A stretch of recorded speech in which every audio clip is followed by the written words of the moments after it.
Bienvenidos amigos, ¿cómo están? Tenía muchas ganas de hacer este video de contarles sobre el tablero de la Ouija. En mi canal tengo muchos videos de terror y definitivamente teníamos que hablar de esto. Es obvio que alguna vez escuchaste hablar del tablero de la Ouija, este tablero como macabro, misterioso, que supuestamente te conecta con espíritus. Hay muchísimas personas en todo el mundo que jugaron a la Ouija y que lamentablemente tuvieron experiencias horribles. Pero ¿será verdad lo que pasa cuando jugás? Todo eso vamos a descubrir el día de hoy, así que quédate hasta el final y no te pierdas ningún detalle. Antes de empezar con el video, no olviden suscribirse al canal y activar la campanita así no se pierde ningún contenido. Síganme en mi cuenta de TikTok, la dejo en la descripción del video. Y acá está mi Instagram para que vayan, me sigan y me etiqueten en la historia que están viendo el video. ¿Qué pasa si jugás al tablero de la Ouija? Es una gran pregunta porque hay muchos casos reales que ahora te vas a enterar. Pero antes de que nos enteremos lo que pasa después de jugar, quiero contar un poco de la historia de la Ouija, de dónde salió, quién la inventó, porque sé que últimamente fue muy nombrada, ¿no? Con esto de las películas, todo lo que salió, pero realmente esto es algo súper antiguo. Desde el momento que tengo memoria, que yo era súper chico, me acuerdo que escuché de la Ouija porque mis padres me contaron de un amigo de ellos que había ido como a un lugar que se dedicaban a eso, que había jugado, y fue como un antes y un después. Porque después este tipo como que no se sentía bien, le costaba dormir, empezó a tener insomnio, una serie de cosas que la verdad no están nada buenas. Y sí, como te dije, es algo súper antiguo. Desde el siglo XIX la gente solía meterse con esto. La realidad es que no se puede saber exactamente en qué momento esta práctica fue inventada, en qué momento se empezó a utilizar, pero por la información que podemos encontrar cuando investigamos, se dice que este tablero surgió en el siglo XIX, durante un movimiento llamado espiritismo. Y en ese momento este movimiento era conocido por hablar sobre el futuro e incluso predecir lo que iba a pasar. La gente en esa época quería saber qué iba a pasar con su vida después de la muerte. Y en ese momento, amigos, cuando todo comenzó, este objeto, esta tabla, ni siquiera era vista como un objeto maligno. La verdad que al contrario, las personas que utilizaban este tablero, este objeto, querían saber más sobre las cosas buenas, todo lo que iba a pasar en sus vidas. Así que para que lo sepas, era usada para el bien y no para el mal. Pero con el paso del tiempo, con el paso de las décadas, el uso de este tablero fue distorsionado. Y con el movimiento del espiritismo que te dije que comenzó en el siglo XIX, hay una historia que tenés que saber que involucra a dos hermanas. Esta historia sucedió en el año 1848 en Nueva York, donde dos hermanas que vivían juntas comenzaron a escuchar muchos ruidos extraños en su casa. Estas hermanas no paraban de sentirse perseguidas, todo el tiempo observadas y sin parar de escuchar estos sonidos. Lo peor es que no solamente en la casa donde ellas vivían, sino que en todos los lugares donde ellas visitaban. Así que comenzaron a creer que estaban siendo perseguidas por algún tipo de espíritu, porque en cualquier lugar donde ellas estaban, ese sonido las perseguía. Y por esta situación, intentando entender un poco más qué estaba sucediendo, estas hermanas crearon el movimiento de espiritismo. Y así como comenzó este movimiento de intentar comunicarse con los espíritus, rápidamente se llenó de gente que quería hacer lo mismo, de seguidores, de personas que querían participar. Así que comenzaron a desarrollar sus propias técnicas para comunicarse de alguna manera. Y en ese momento no existía el tablero de la Ouija. Existían otros métodos, como por ejemplo la técnica llamada alfabeto. Y esta técnica funcionaba más o menos así. Las personas que estaban ahí sentadas alrededor de una mesa hablaban en voz alta varias letras. Por ejemplo, no comenzaba A, B, C, D. Así, de esa manera tenían que ir nombrando letras, todo así en voz alta, hasta que en un momento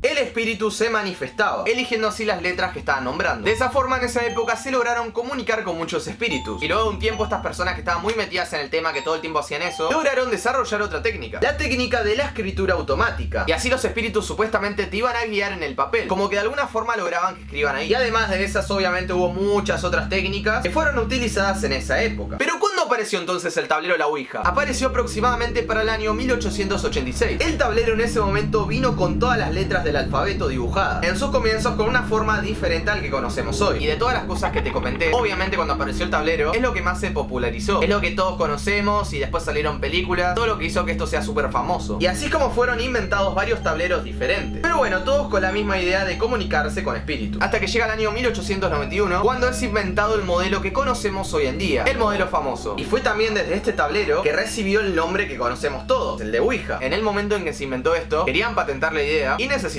ponerle un nombre. Entonces, según la historia, durante una noche muy oscura, un pariente de las personas que crearon este tablero, de la empresa, utilizando el tablero, preguntó cuál sería el nombre de este objeto, para ver si el tablero iba a responder o no. Y la respuesta que el tablero dio en ese momento fue Ouija. Y se hizo tan popular este tablero que también hizo que muchas personas piensen que todo esto es un fraude, que pierda la credibilidad, porque se hizo tan famoso que surgieron muchos estafadores, muchas personas que querían ganar dinero y se ponían así como un negocio para que vos vayas y supuestamente te podías comunicar con tu mascota mascota, con algún pariente, con alguna persona que vos quieras. Y eran todos mentirosos porque movían la tabla ellos mismos. Y había muchas personas que mentían así. Y aparte de esto, como que se inventaban muchas cosas para hacer negocio porque querían vender el tablero. Y algo muy curioso es que la persona que inventó este tablero, el señor que estuvo detrás de la idea, que lo patentó, no tenía nada que ver con el espiritismo, nunca se interesó por el tema. Este tipo simplemente era un hombre de negocios, se le ocurrió esta idea del tablero, de hacerlo así como más lindo, y quería llenarse de dinero. Hasta ahí tenemos un poco de la historia de este tablero, de cómo comenzó y todo, que la verdad es muy interesante. Ahora te quiero contar qué pasa si jugás a la Ouija, porque esto realmente no es un juego. Hay muchas personas que una vez que hicieron esto, es como que cruzaron una línea, tuvieron un antes y un después, y les empezaron a pasar un montón de cosas. Así que ahora te voy a contar un caso real que sucedió hace tiempo. Por si no sabías, este es el caso Ouija más famoso, más controversial en la historia de España, teniendo lugar en Vallecas, provincia de Madrid. Toda esta historia gira en torno a Estefanía Gutiérrez Lázaro, una joven estudiante de 16 años que se le ocurrió jugar a la Ouija con dos amigas en el recreo de la escuela, en ese momento que tenían libre. En su momento a las amigas les había contado que ella había jugado anteriormente, que no era la primera vez que usaba este tablero. Incluso ella llevó el tablero a la escuela, así que quería motivar a las amigas a que se animaran a jugar con ella, como que era algo simple, como que no pasaba nada. Así que una de las chicas quiso hacer contacto con su novio, que había fallecido en un accidente de moto, para averiguar de alguna forma si se encontraba bien, ¿no? Como en el otro mundo. Tenían curiosidad a ver si respondía, así que comenzaron a jugar y todo fue avanzando bien, hasta que espíritus malignos aparecieron para insultar y amenazarlas. Justo en ese momento una maestra, que escuchó el ruido de estas chicas que estaban escondidas en una habitación de la escuela, las encontró, abrió la puerta y las interrumpió en la mitad de la sesión. Una situación que según los espiritistas no se debe hacer. No es que estás ahí con la Ouija, te asustaste y decís, listo, no juego más, me voy. No, no te puedes ir. Podés dejar de jugar cuando el espíritu te lo permite. Es algo súper malo que te vayas en la mitad. Y estas chicas lo hicieron. En el testimonio de la maestra mencionó que precisamente Estefanía era la que parecía estar en trance, mientras las otras dos compañeras solamente estaban asustadas. Además afirmó que el vaso que estaban utilizando para jugar a la Ouija, cuando ella las interrumpió, se rompió y como una especie de humo, algo oscuro de ese vaso, logró colocarse en la nariz de Estefanía, provocando en ella una reacción muy extraña. Después de esto, obviamente la maestra se contactó con los padres de Estefanía, le contó toda la situación, lo que habían hecho, y desde ese momento es cuando comenzaron a suceder muchas cosas en la casa de los Gutiérrez. Estefanía tenía cambios de comportamiento repentinos, aseguraba escuchar voces, afirmaba ver sombras en su habitación y sus sueños eran horribles. Luego de un año de agonía, de pasarla mal, la condición de Estefanía estaba empeorando más y más, al punto de escuchar voces extrañas en su interior. Fue internada en urgencias, pero falleció el 14 de julio de 1991 de manera repentina. La familia afirma que después de la muerte de su hija, las cosas no se frenaron, sino que seguían empeorando. Seguían sintiendo presencias en su hogar y sentían energías que provenían del cuarto de Estefanía. Un año después del aniversario de su muerte, una fotografía de la chica se encendió en llamas. Una situación que hasta el día de hoy no tiene una explicación lógica. Este caso, amigos, que les conté es súper famoso. Y la verdad es que esto de la Ouija no es un simple juego. Si ustedes me preguntan, Lucas, ¿querés jugar a la Ouija? ¿Lo vas a hacer? Mi opinión es que no es buena idea, porque es como un antes y un después. Por más que se le diga jugar a la Ouija, no es un simple juego. Si se ponen a buscar, hay muchos casos de personas que hicieron esto y se arrepienten totalmente, porque les empezaron a pasar un montón de cosas. Y les recomiendo que ustedes tampoco lo hagan en sus casas. Los invito a comentar si les gustaría una parte 2, porque hay muchos casos de personas como el que les conté y que está documentado lo que les pasó después. Muchas gracias por darme gusta el video, por compartirlo, suscribirte al canal, activar la campanita. Acá les dejo mi Instagram. Así que nos volveremos a la próxima. Cuídense. Yo soy Lucas Castel. Bye.